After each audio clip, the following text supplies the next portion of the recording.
A play was written many years ago in memory of a long-dead Egyptian king. Two young women were chosen to play the leading roles. The play was the whim of an American writer who thought to poke fun at ancient Egyptian superstition. Legend had it that the priests of Egypt cursed their dead king to wander aimlessly through eternity. They did this by forbidding anyone to speak his name. We call out the name, Akhenaten. That night, both women had eerie dreams about the cursed king, Akhenaten. One, that she was struck across the face. In the morning, she was nearly blind. Coincidence? Or was there another force involved? A curse, working its evil way after nearly 4,000 years.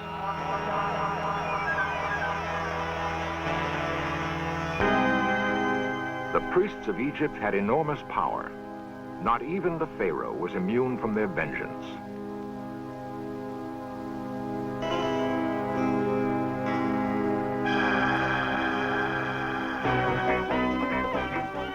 This series presents information based in part on theory and conjecture. The producer's purpose is to suggest some possible explanations, but not necessarily the only ones, to the mysteries we will examine.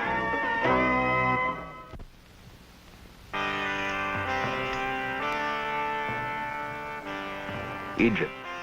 It was already a great nation 3,000 years before Christ was born. Its kings built enormous monuments during their lifetimes. By the 20th century, 33 royal tombs had been excavated in the Valley of the Kings. The most exciting discovery, however, was still to come. It would be the culmination of a sequence of events that began not in Egypt, but in the green fields of England. The Berkshire Downs. Highclere Castle is the ancestral home of the Earls of Carnarvon. The lord who presided here in the first quarter of this century would help make history. It would cost him dearly, however. The Earl did not leave the comfort of his castle and embark on the adventurer's trail by choice. A curious chain of events compelled him to go to Egypt. The present Lord Carnarvon remembers very well how it began. First of all, my father had a serious accident in Germany, a motor accident, and he was rather badly injured. He also suffered from rather weak lungs, so his doctors said to him, doesn't matter where you go, but you must go to a dry, warm climate every year from now on in the winter months. So Papa said to himself, well, that's a fine kettle of fish. He liked shooting and everything else. So he decided that he'd go off at the end of the shooting season, about the beginning of February, and he went to Egypt.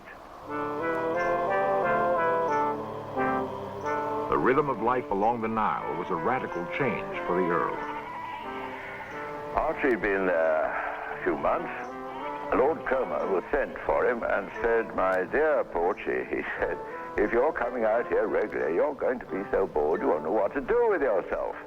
So may I make a suggestion? Yes, indeed, I'd be honored if you'd tell me what to do. Right, he said, why don't you take up as a hobby Egyptology? He said, it's very interesting, and what's more, he said, it happens that at this moment of time I've got the very fella who will help you best. He happens to be an awfully nice young man called Howard Carter.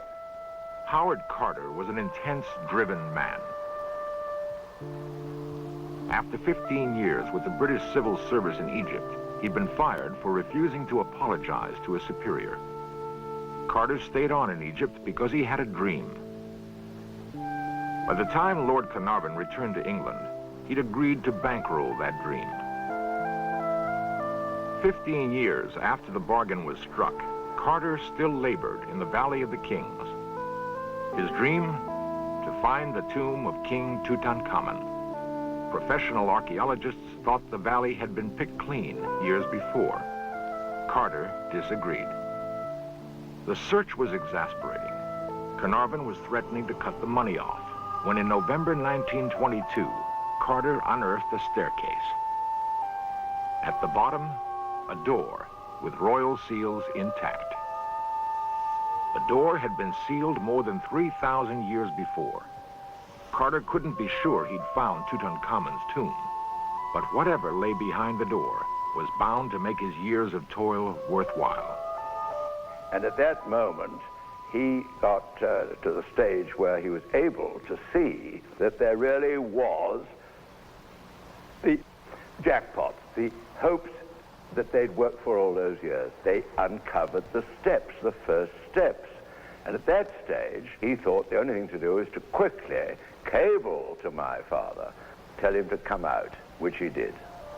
Carter waited patiently for Carnarvon's arrival. Together, they breached the door. "Can you see anything?" Carnarvon asked. Then, slowly, the answer. Yes, wonderful things. Wonderful indeed. Carter's vision and Carnarvon's patience had paid off. Beyond treasure, there was the undisturbed body of a long-dead king, the resting place of Tutankhamun, Pharaoh of Egypt. At last, Carter was face to face with his dream. Around Tutankhamun's neck, a magnificent gold collar. Carter recognized it as the vulture goddess Nekhbet, a warning to intruders. There were reports of another warning on a tablet that has since vanished. Death will slay with his wings whoever disturbs the rest of the Pharaoh.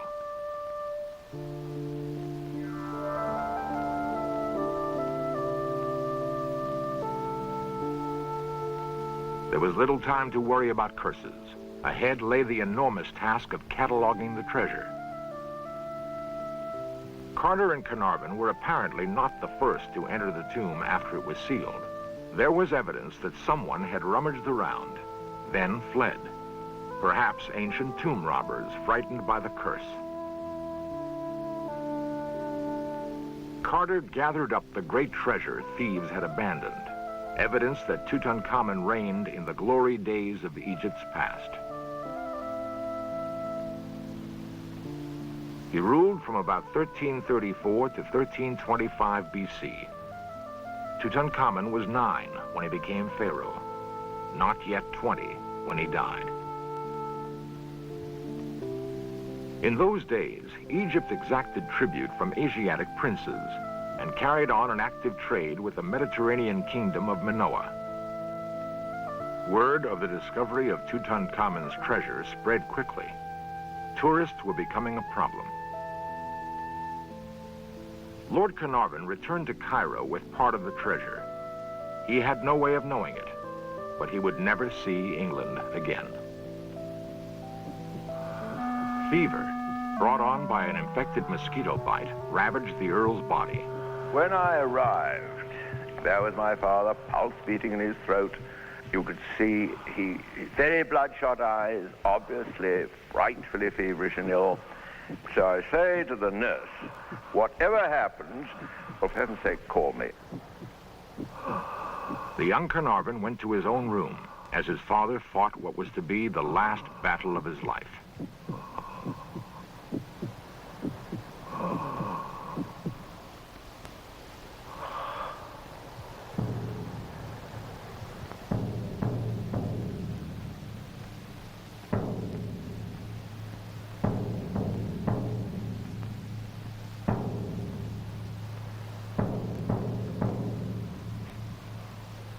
Sure as fate, about 5 to 2, the good lady is shaking me awake, and she said, "Your father's drawn his last breath.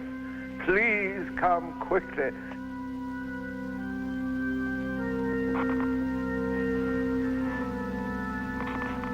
Something was wrong with the lights, and young Carnarvon needed a flashlight to find his way to the Earl's bedside.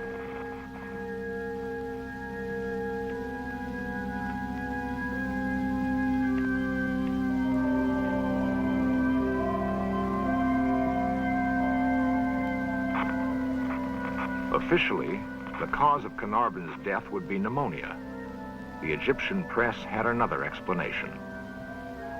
Your father disturbed the remains of King Tutankhamun.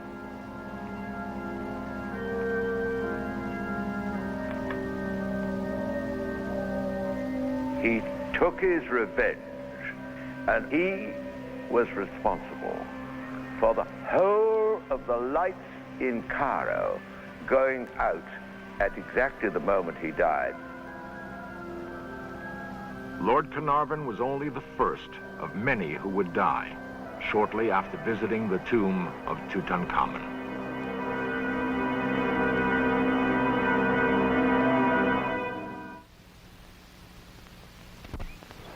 The discovery of Tutankhamun's tomb was a great event, but the sudden and mysterious death of Lord Carnarvon had cast a pall on the celebration. Carnarvon's grieving son returned to England, only to find new evidence that his father might have unleashed some malevolent force, which cost him his life. Already, the popular press was proclaiming Lord Carnarvon's death to be the revenge of the mummy. His son took refuge behind the walls of Highclere Castle. The memory of that awful night in Cairo would not so easily be shaken. I had a little fox terrier bitch called Susie. And when I got back, very old-fashioned housekeeper, Mrs. McLean, said to me, "I've something to tell you, my lord, a really extraordinary happening." At 5 minutes to 4, and as you know, Cairo time is 2 hours, so we're 2 hours in front of Cairo, she said, Susie sat up on her hind legs. Her mouth was covered in foam. She let out a howl like a wolf and fell back dead. Something of a panic set in. Collectors rushed to get rid of whatever Egyptian relics they possessed. Howard Carter's assistant, Richard Bethel, died suddenly of a circulatory collapse. Bethel's father, Lord Westbury, committed suicide. The chief Egyptologist at both Paris's Louvre and New York's Metropolitan Museum died shortly after visiting the tomb. American financier Jay Gould took ill and died within days of seeing Tutankhamun's final resting place. To date, 22 deaths have been associated with the curse.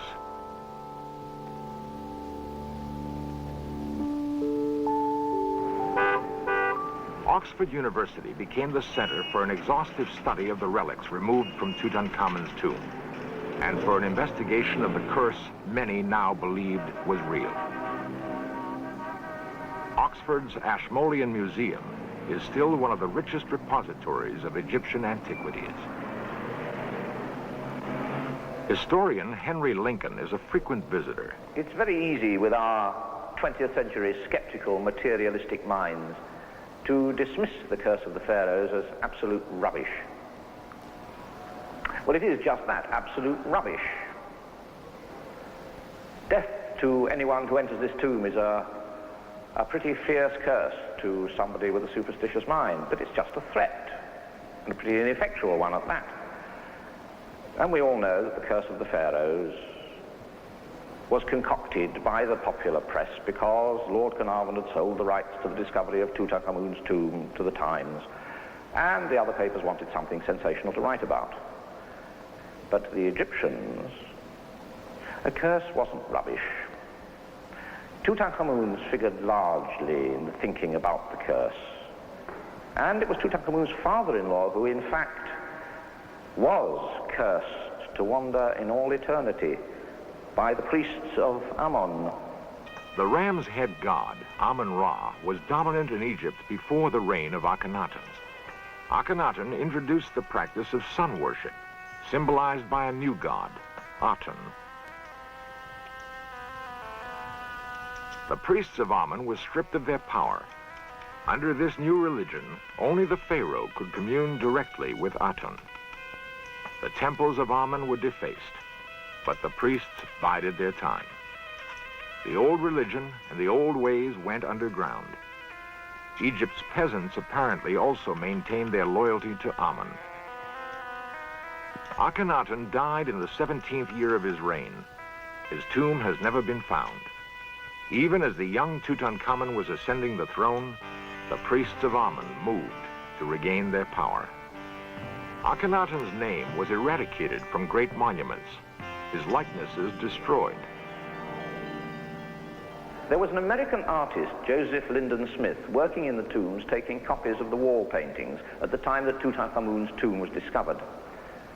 He felt it would be a good thing to intercede with the gods on behalf of Akhenaten and to lift the curse of Amun-Ra so that the pharaoh was no longer condemned to wander forever in eternity. He was going to do this by putting on a play.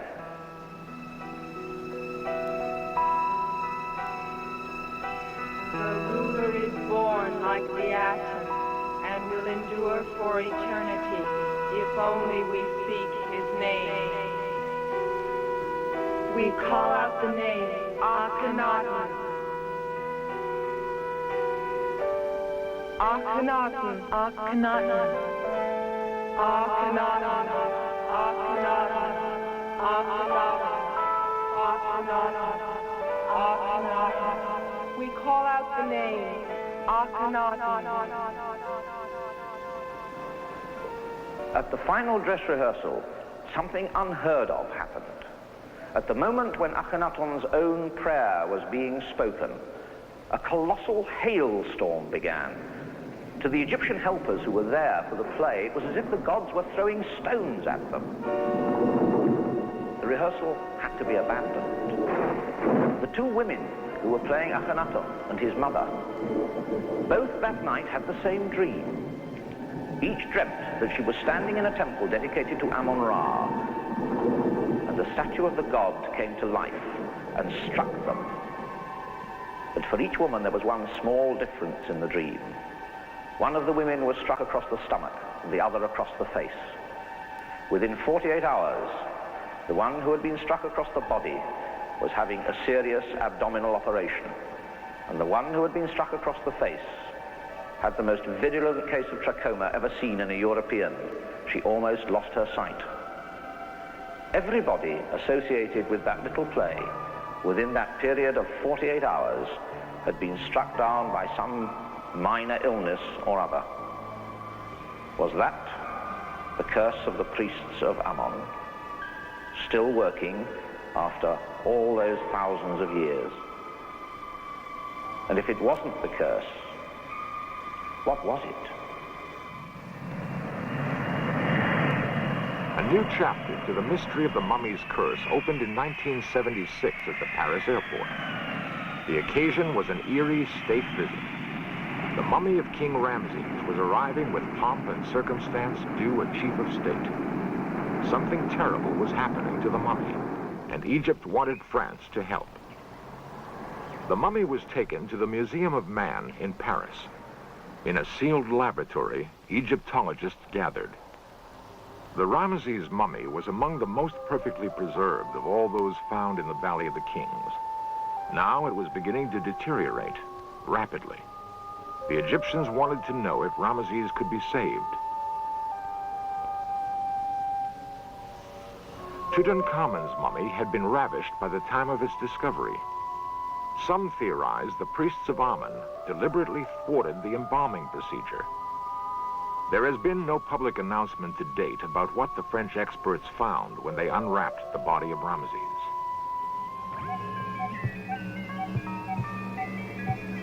The speculation has been that a dangerous bacteria, perhaps dormant for thousands of years, is now alive and at work on the mummy. Egypt's priests knew something of biology. Perhaps they knew more than modern men imagine. In the tomb of Tutankhamun were many wonderful vessels of gold and alabaster. They were apparently designed to hold precious liquids and rare unguents. If they contained something else, something lethal, the secret died with the last priest of Amun-Ra.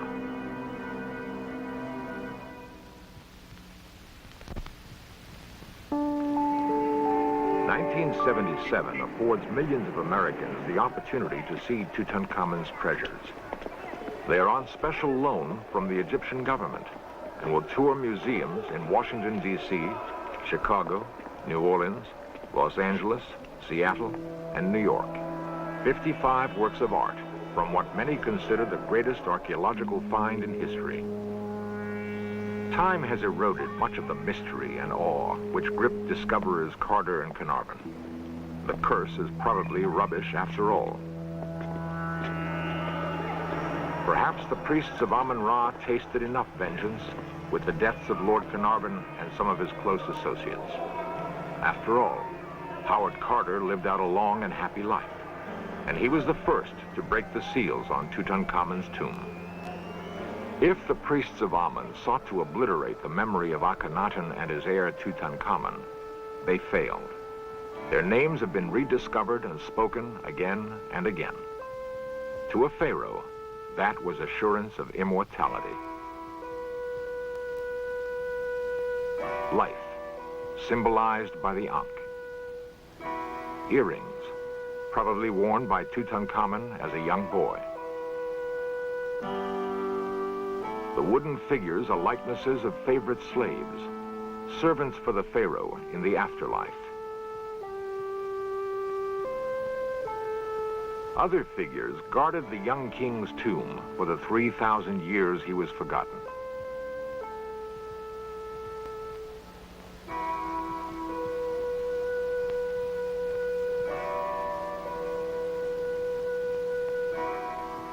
If we believe the curse, we must believe something else.